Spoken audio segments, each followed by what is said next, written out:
Open worlds are great, but sometimes a focused, story-driven game hits just right.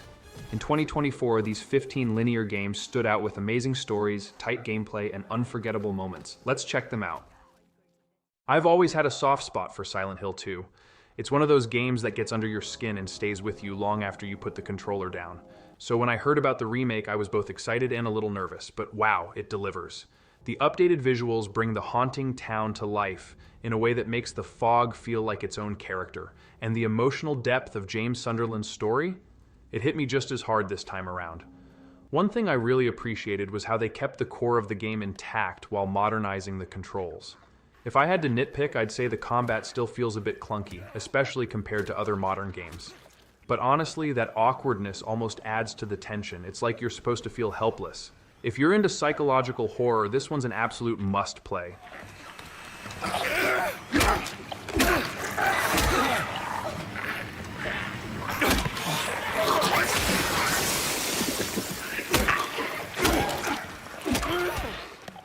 Children of the Sun is a stylized puzzle shooter game developed by Devolver Digital. In this game, players control the girl who possesses telekinetic abilities, allowing her to guide a single bullet through complex trajectories to eliminate multiple enemies in one shot. The objective is to strategically navigate each level using environmental traps and precise aiming to dispatch members of a sinister cult. The game emphasizes puzzle solving over traditional shooting mechanics, requiring players to plan their moves carefully to achieve success.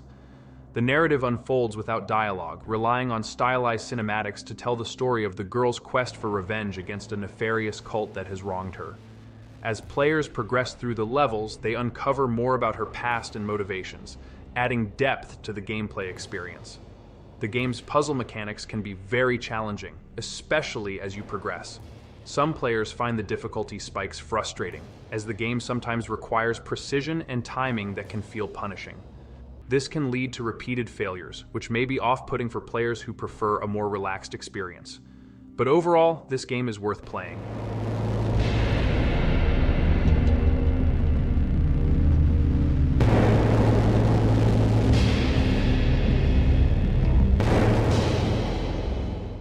I wasn't sure what to expect from Banishers, Ghosts of New Eden, but it completely blew me away. This game feels like a mix between an action RPG and a deeply emotional drama. You play as Red and Antea, two ghost hunters with a very personal connection, and the choices you make throughout the game feel weighty. What I loved most about Banishers was how it made me think about every decision. Should I help a ghost move on, even if it causes harm to someone living? Or should I protect the living at all costs? These moral dilemmas aren't just window dressing. They genuinely shape the story. If there's one thing that bugged me, it's that the pacing can feel a bit uneven at times. Some sections drag on longer than they need to, but the payoff is usually worth it. If you're into story-driven games with moral complexity, you'll love this one.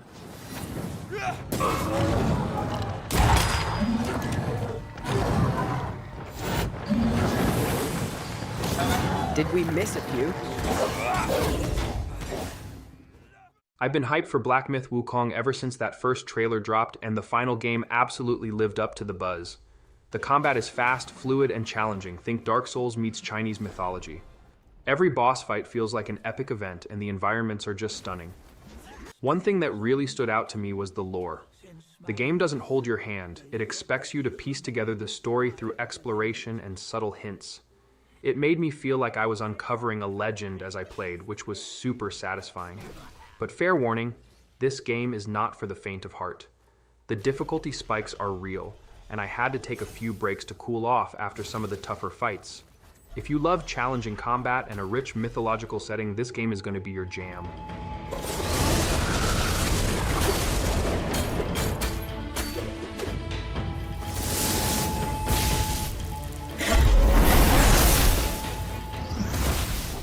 I don't know if I've ever played a game quite like Neva. It's from the same team behind Grizz, so it's going to be a visual and emotional feast. The story revolves around a young girl and her wolf companion as they navigate a dying world, and it's just heartbreaking in the best way. The art style is gorgeous and every frame feels like a painting. But what really got to me was how the game deals with loss. It doesn't shy away from tough moments, and there were a couple of scenes that genuinely made me tear up. The only downside, it's pretty short. I finished it in about 4 hours, and while every minute was impactful, I was left wanting more. If you're into games that make you feel something, Neva is a no-brainer.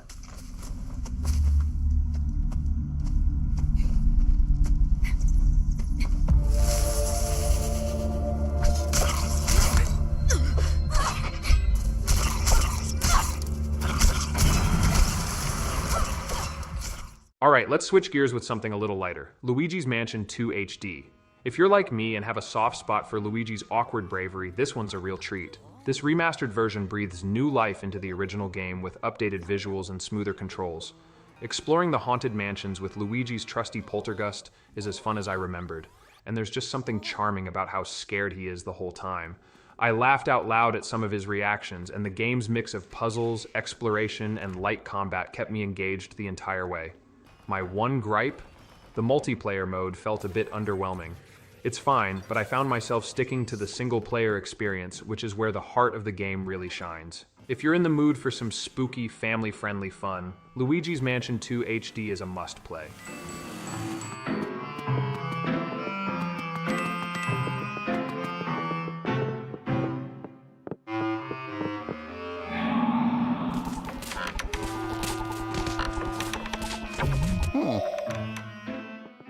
Next up is Astro Bot, and I've got to say this game is just pure joy.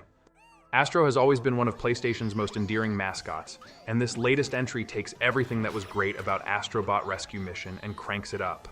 The level design is so creative, I mean every stage felt like it was built to surprise and delight me. Whether I was bouncing on clouds, dodging laser beams, or interacting with the world using the DualSense controller, the game never stopped being fun. If there's one downside, it's that the game feels a bit easy. I breezed through most of it without too much trouble, but honestly, sometimes it's nice to just enjoy a relaxing, colorful platformer without too much stress. If you want a game that'll put a smile on your face, Astro Bot is the way to go.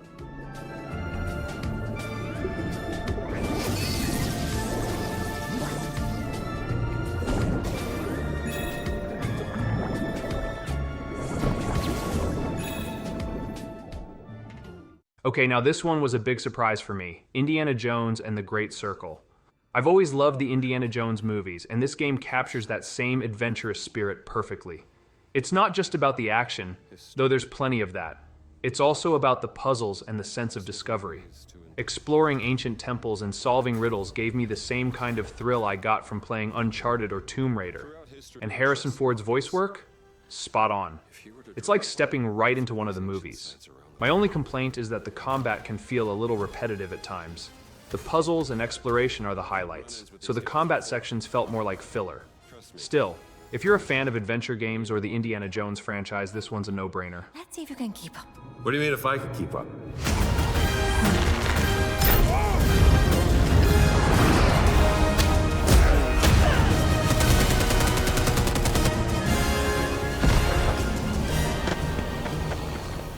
Moving on to something a bit darker, we've got Indika. This is one of those games that feels like an art piece.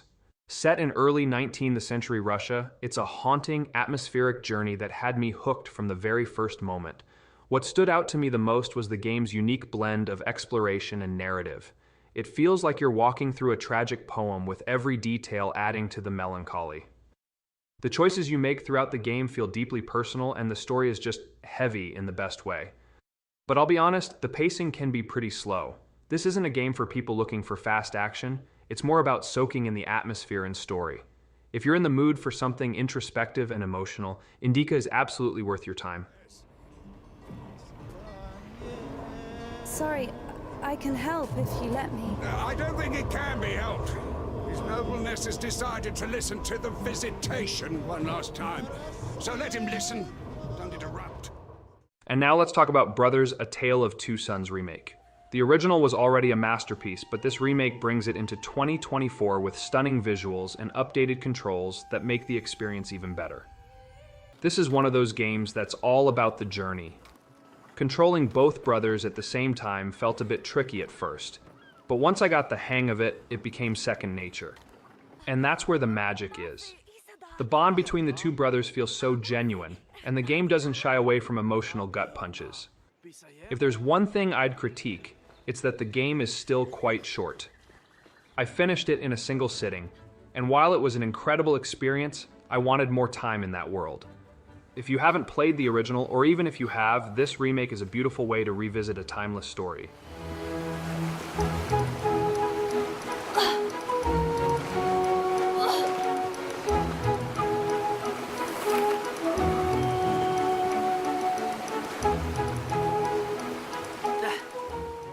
I was really curious about how A Quiet Place: The Road Ahead would translate the tension and terror of the movies into a game, and honestly, it exceeded my expectations.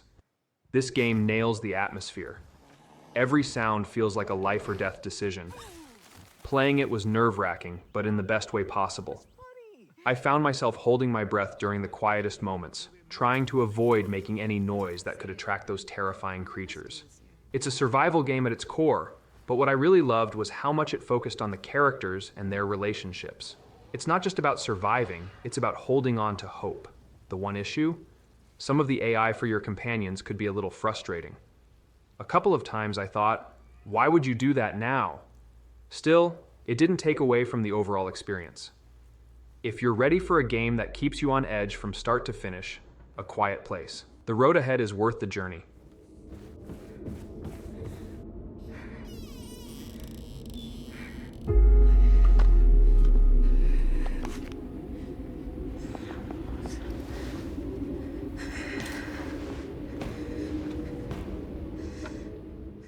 Still Wakes the Deep is a game that made me feel both terrified and completely captivated. You're stuck on an offshore oil rig during a violent storm and things only get worse from there. The sense of isolation and the constant sound of waves crashing against the rig put me in a state of constant unease. This is a horror game that doesn't rely on cheap jump scares. Instead, it builds tension slowly and keeps you guessing about what's really happening. The environment is so immersive, I almost felt the cold and wet of the storm while I was playing. If I had to nitpick, I'd say the pacing might feel a little slow for some people, especially in the first hour. But for me, that build-up made the payoff even more intense. If you're a fan of slow-burn horror with an unforgettable setting, Still Wakes, The Deep is a game you won't want to miss. Christ almighty.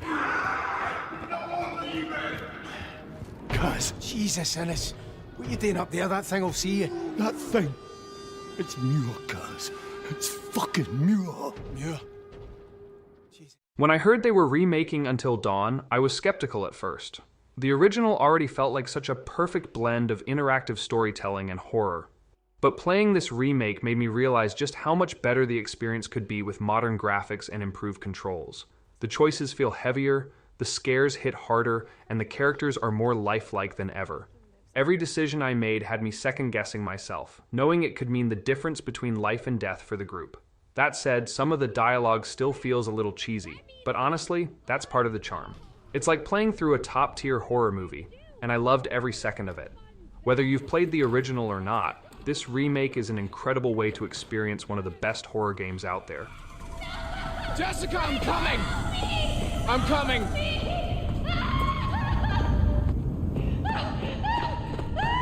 Jessica! Help me! Oh no! Michael! Jess!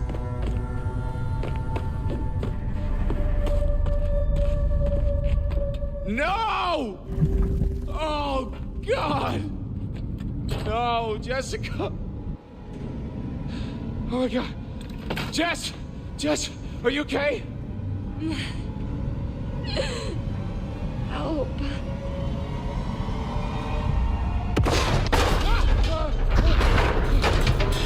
Jessica! Next, we have Alone in the Dark, a game that feels like a love letter to classic survival horror. As someone who grew up playing games like Resident Evil and Silent Hill, this one hit all the right notes for me. The atmosphere is top-notch, with creepy, dimly lit environments and an unsettling story that kept me hooked. I really enjoyed the way the game mixes exploration and combat, though I'll admit that some of the puzzles had me scratching my head for longer than I'd like to admit. If there's one thing that didn't sit well with me, it's the combat mechanics. They felt a bit clunky at times, which could pull me out of the experience, but the story and atmosphere more than made up for it. For fans of classic horror, Alone in the Dark is a must-play.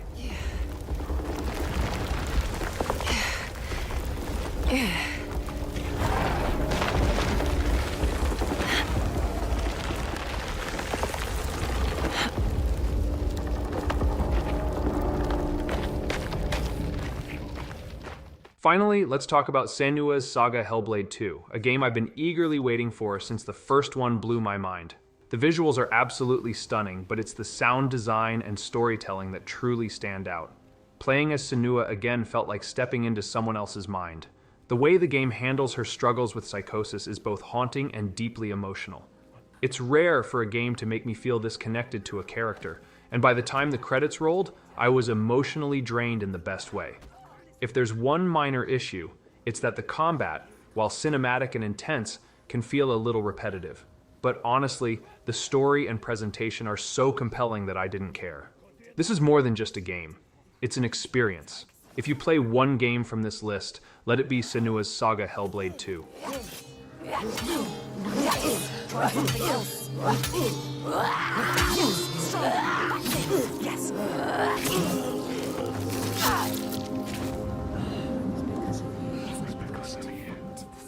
So there you have it. 15 incredible linear games from 2024 that are absolutely worth your time. If you've played any of these, let me know your thoughts in the comments. And if you're planning to check them out, I'd love to hear which ones you're most excited about. Thanks for watching, and I will see you next time.